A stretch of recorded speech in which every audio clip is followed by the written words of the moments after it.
सबसे बड़ी खबर पर टीवी 9 भारतवर्ष आपको देगा लेटेस्ट अपडेट, जहां रूस में अब शामिल किए जा चुके हैं यूक्रेन के 4 इलाके। ये इस वक्त की सबसे बड़ी खबर। पुतिन ने खेर्सोन और ज़ेपोरोसिया से जुड़े पेपर पर कर दिए हैं दस्तखत। लुहांस्क और डोनेट्स्क भी अब रूस में हो गया है शामिल। टीवी 9 भारतवर्ष आपको वो कागज दिखा रहा है, वो दस्तखत दिखा रहा है जो पुतिन की तरफ से किए गए हैं। और इस बीच आपको जैसा कि हमने बताया था थोड़ी देर में इसकी पूरी ट्रांसलेशन की एक डिटेल टीवी 9 भारतवर्ष आपको देगा, जहां आपको बता दें कि प्रेसिडेंट ऑफ रशियन फेडरेशन की तरफ से ये एक ऑफिशियल पेपर इस वक्त आप देख रहे हैं, जिसमें लिखा है in accordance with the unilaterality recognized by principles and norms of international law, recognizing and reaffirming the principle rights and self determination of people enriched।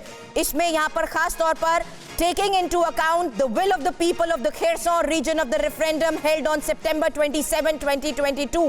ये एक जानकारी आपको हम इस बीच दे रहे हैं। और रशियन फेडरेशन यहां पर नीचे आप देखिए हस्ताक्षर किए गए हैं पुतिन की तरफ से, और इस हस्ताक्षर के तहत बड़ी बात यह है कि जनमत संग्रह के आधार पर रशिया की तरफ से लिया गया है ये बड़ा फैसला, जहां अब 15% इलाका यूक्रेन का हो गया है रशिया का हिस्सा।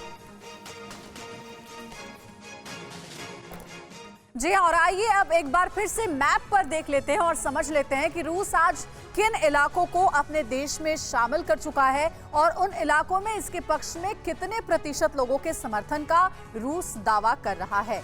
देखिए बिग वॉल पर पहले ये मैप, और इस मैप में जो 4 इलाके हम आपको दिखा रहे हैं जिसके बारे में डिटेल्स आपको देंगे, उससे होगा क्या, उससे ये होगा कि आज रूस का कम से कम 15% यूक्रेन का हिस्सा रूस के पास चला जाएगा। वो लेटर भी हमने आपको बताया जिस पर सिग्नेचर है रूस के राष्ट्रपति व्लादिमीर पुतिन का। लुहांस्क और डोनेट्स्क, याद होगा आपको, सबसे पहले यही वो 2 इलाके हैं जो रूस के पास, पुतिन के पास होने का दावा किया गया था और उसके बाद पूरी लड़ाई शुरू हुई थी। तो लुहांस्क, डोनेट्स्क, खेर्सोन और ज़ेपोरिजिया, ये वो मेनली 4 सिटीज हैं, 4 इलाके हैं एरिया वाइज। अब ये चारों रूस के पास जाने वाले हैं। अब बड़ी बात क्या कि आखिर इन 4 इलाकों में कितना जो सर्वे किया गया उसका कुल मिलाकर परसेंटेज क्या आया है, कितने प्रतिशत लोग इन इलाकों को रूस में शामिल किए जाने को लेकर सहमति जता रहे हैं, यह भी जानना जरूरी है। लुहांस्क में देखिए सबसे पहले 98% लोग ये चाहते हैं कि लुहांस्क का इलाका रूस का हो जाए। उसके बाद डोनेट्स्क का इलाका है, डोनेट्स्क में 99% लोग ये चाहते हैं कि ठीक है, अगर डोनेट्स्क का इलाका रशिया में शामिल हो रहा है तो इससे हमें कोई परेशानी नहीं है।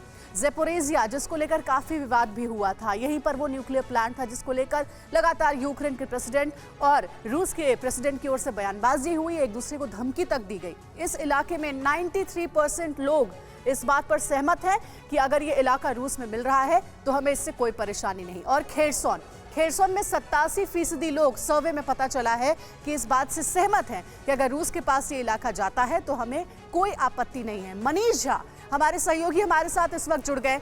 मनीष, यही वो लेटर जो लगातार हम टीवी स्क्रीन पर दिखा रहे हैं, इस लेटर के साथ रूस के राष्ट्रपति पुतिन ये ऐलान करते हैं कि यूक्रेन का 15% इलाका अब से रूस का होगा, जो है लुहांस्क, डोनेट्स्क, ज़ेपोरिजिया और खेर्सोन का इलाका। कितनी बड़ी जीत है ये रूस के राष्ट्रपति पुतिन के लिए 7 महीने के इस युद्ध में। जी हाँ, बिल्कुल। देखिए, खास करके 23 से 27 सितंबर के बीच हुए जनमत संग्रह के बाद आज रूस के राष्ट्रपति की तरफ से दस्तखत करने के साथ ही ये इलाके अब रूस के हो गए जी। और निश्चित तौर पर 2014 में क्रीमिया के एनेक्सेशन के बाद अब 4 और प्रांत यूक्रेन से अलग होकर अब रूस का हिस्सा बन जाना, ये ना सिर्फ रूस और यूक्रेन के बीच जो आप कह सकते हैं कि अदावत को लंबे समय तक बनाए रखेगा, बल्कि यूरोप और पश्चिमी देशों की तरफ से लगातार रूस के साथ जो दुश्मनी है वो बनाए रखेगी। और यही वजह है कि जब यूक्रेन के राष्ट्रपति कहते हैं कि अब रूस के लोग ही पुतिन को रोके जी।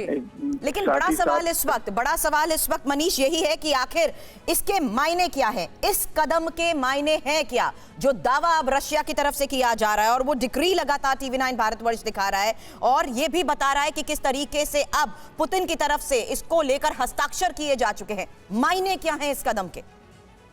देखिए, सबसे बड़ी बात यह है कि रूस ने ये कर दिखाया कि रूस ने ये पूरी दुनिया को भी संदेश दिया कि अगर रूस की संप्रभुता पर, रूस की सुरक्षा पर आंच आती है तो रूस ये कदम करने की, इस तरह के कदम उठाने की स्थिति में है। फिर आज ये बात यूक्रेन के साथ है, कल दूसरे यूरोपीय देश भी अगर ऐसी हिमाकत करते हैं तो उनके साथ भी ऐसा होगा। ये सबसे बड़ा संदेश जो रूस ने पूरी दुनिया को दिया है। तो रूस ने जिस विस्तारवाद को आगे बढ़ाकर पहले क्रीमिया को अपना बनाया था, आज 4 और प्रांत के अपना बना लेने के बाद न सिर्फ अब रूस अपनी सुरक्षा के लिए एक बड़े घेरे को तैयार कर रहा है, क्योंकि रूस को यही एक बफर जोन चाहिए था जहां पर कि वो अपने आसपास को इस तरह से किलेबंदी कर ले कि अगर नाटो की सेना पास में रहे। मैं आपको यहाँ पर रोकना चाहूंगी मनीष, क्योंकि यहाँ जिन क्षेत्रों का लगातार हम बात कर रहे हैं उसके तहत आज का ये फैसला बहुत महत्वपूर्ण है और TV9 भारतवर्ष इस वक्त उसी कागज की एक हिंदी ट्रांसलेशन के तहत आपको बता रहा है कि ये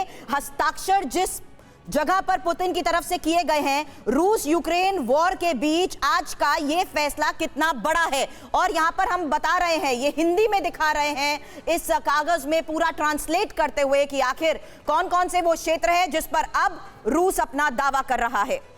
खेरसॉन के जो लोग हैं उन्होंने सहमति इस बारे में जताई है, जो सर्वे किया गया उसमें जनमत संग्रह और रखते हुए संयुक्त राष्ट्र के चार्टर में निहित लोगों के आत्मनिर्णय के सिद्धांत की पुष्टि करता हूं।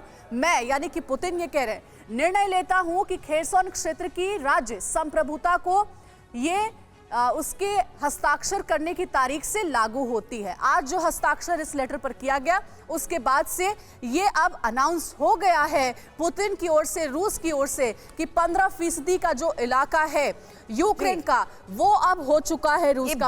ये बड़ी बात है हम इंफॉर्मेशन वॉल पर आपको बता रहे हैं, क्योंकि ये बड़ा फैसला पुतिन की तरफ से अब यूक्रेन के 4 शहरों को रूस में जिस तरीके से सम्मिलित किया जा चुका है।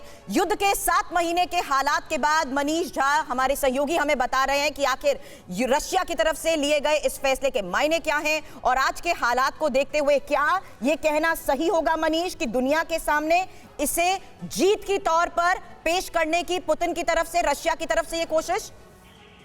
बिल्कुल, देखिए रूस की ये उपलब्धि अब दुनिया को बताने की कोशिश होगी रूस की तरफ से कि देखिए जो सवाल हम लगातार करते हैं कि पिछले 7 महीने में जो जंग हुई है उससे हासिल क्या हुआ है, तो रूस यही बात बताएगा कि इस 7 महीने की जंग में रूस को हासिल ये इलाके हुए हैं।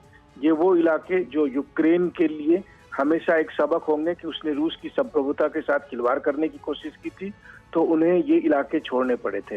वहीं रूस ये बताएगा कि उन्होंने जंग में इन इलाकों को जीतकर अपने में मिलाया और यही बात यूरोप के देशों के लिए एक सबक होगी कि अगर वो भी नाटो के सदस्य देश के तौर पर रूस की सुरक्षा को चुनौती देंगे तो उनका भी यही हश्र होगा। तो कुल मिलाकर अगर आप कहें तो ये एक ऐसा मौका है जहां से अगर और बड़ी बात की इसको लेकर ज़ेलेंस्की भी लगातार लोगों से अपील करते आए हैं कि कुछ ऐसा किया जा सके जिससे रशिया को रोका जाए।